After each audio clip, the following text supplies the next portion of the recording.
comedian Sunil Pal joining us on this broadcast. Sunil Pal ji, आपसे पूछना चाहूँगी, आप खुद कॉमेडियन हैं, आप हमें बताएं कि ये जो कमेंट्स आई है इस पर्टिकुलर शो में, और ऐसा पहली बार नहीं हुआ है, हम ये कह सकते हैं कि इस बार के कमेंट्स सारी हदें पार कर चुकी है, पर ये जो कमेंट्स आए हैं, आप एक खुद कॉमेडियन होते हुए आप क्या कहेंगे इसके बारे में?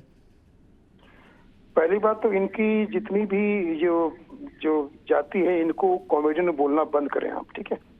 दे आर नॉट अ कॉमेडियन, ठीक है?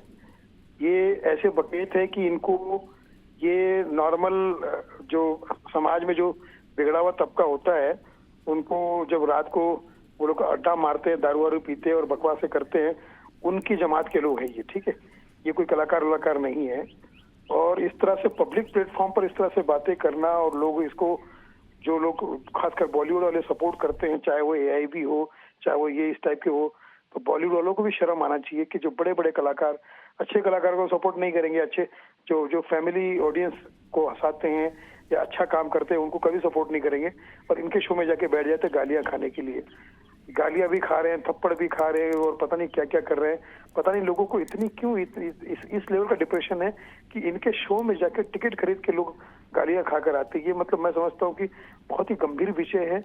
इस पे गवर्नमेंट को बहुत गौर से नजर रखनी चाहिए इस टाइप के शोज पे, और जो इस टाइप की जो बयान करते हैं, इनको बाकायदा सीरियसली सजा होनी चाहिए, और छोटी मोटी सजा नहीं होनी चाहिए, मिनिमम 10-10 साल की सजा होनी चाहिए, क्योंकि ये एज गुड एज आतंकवादी है। ये समाज को खराब कर रहे हैं, हमारे जंजीर को खराब कर रहे हैं। जंजीर जो बेचारे अच्छे खासे हमारी पढ़ाई कर रहे हैं और आगे बढ़ना चाहते हैं, उन लोगों का दिमाग खराब कर रहे हैं, उनको कहीं ना कहीं डिस्टर्ब और डिस्ट्रैक्ट कर रहे हैं। तो मैं समझता हूँ कि इन लोगों को बख्शा नहीं जाना चाहिए, वरना इन लोगों की हिम्मत बढ़ती रहेगी, और ये टोली भी बढ़ती जा रही है। पहले एक था, फिर दो थे, पहले एआईबी था, अब मुझे लगता है कि अब तो ये देखिए तो हर दूसरा यूट्यूब चैनल वाला यही सब कर करके अब केबीसी वालों के खिलाफ भी मैं एफआईआर करने वाला हूँ। केबीसी में इनको बुलाया गया था। आप सोचिए, एक आदमी मेहनत करके 20 साल से कॉमेडी कर रहा है, उसको केबीसी वाले कभी नहीं बुलाएंगे, लेकिन ये गालियां देकर इन्होंने जो व्यूज ले लिए और केबीसी में बच्चे सबके सामने बिठा दिया। तो ये बहुत बिल्कुल। सुनील पाल जी, आपसे एक और सवाल पूछना चाहूंगी यहाँ पे, सिंस आप अपने आर्टिस्ट होते हुए, आप जो अपने आर्ट के बारे में बात कर रहे हैं, आप एक कलाकार होते हुए अपने आर्ट के बारे में जो बात कर रहे हैं, आपने बोला है कि इनको कॉमेडियन ना बोलने के लिए, इनको वो दर्जा ही ना देने के लिए, बिल्कुल ठीक है। पर ये जो बहुत समय हम ये देखते आ रहे हैं कि कॉमेडियंस ऑफन टाइम आके ये बोलते हैं कि जो फ्री स्पीच है इस देश में, इसका उपयोग नहीं करने दे रहे हैं हमें, चाहे वो गवर्नमेंट हो या जो भी अथॉरिटीज़ हो। और उनका कहना ये है कि हमें फ्री स्पीच एक्सरसाइज करने नहीं दिया जा रहा है, पर यहाँ पे हम सरासर फ्री स्पीच का दुरुपयोग देख रहे हैं।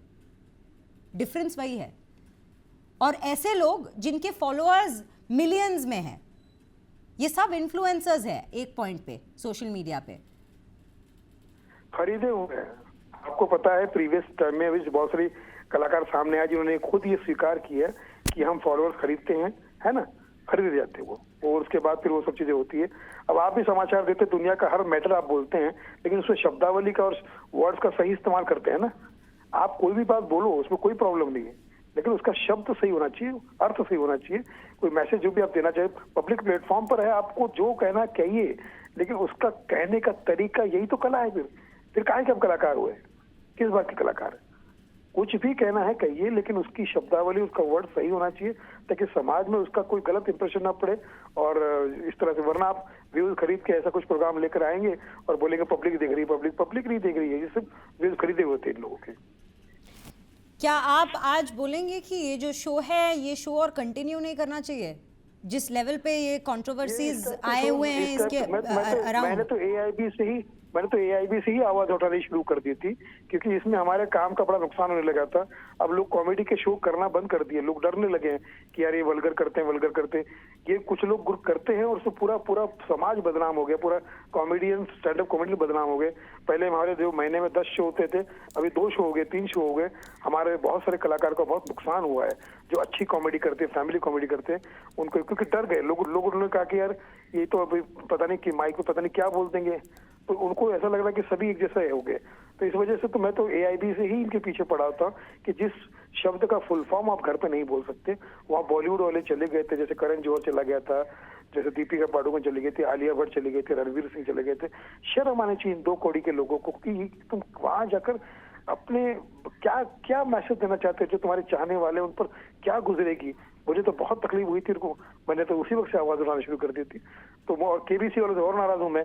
आपने केबीसी का पिछला एपिसोड देखा होगा, इन्हीं लोगों को बुलाया गया था। तो ये तो गलत बात है ना। तो समाज में केबीसी एक फैमिली फंक्शन है, उस प्रोग्राम है, उसमें आप इनको बुलाकर जबरदस्ती दिखाना चाहते हैं। और ये जो सो कॉल्ड जो चैनल पे जो क्रिएटिव हेड होते हैं ना, जो चरस गांजा पीने वाले, इनको भी सजा होनी चाहिए, जो फालतूगिरी का जो लोगों को प्रमोट करते हैं।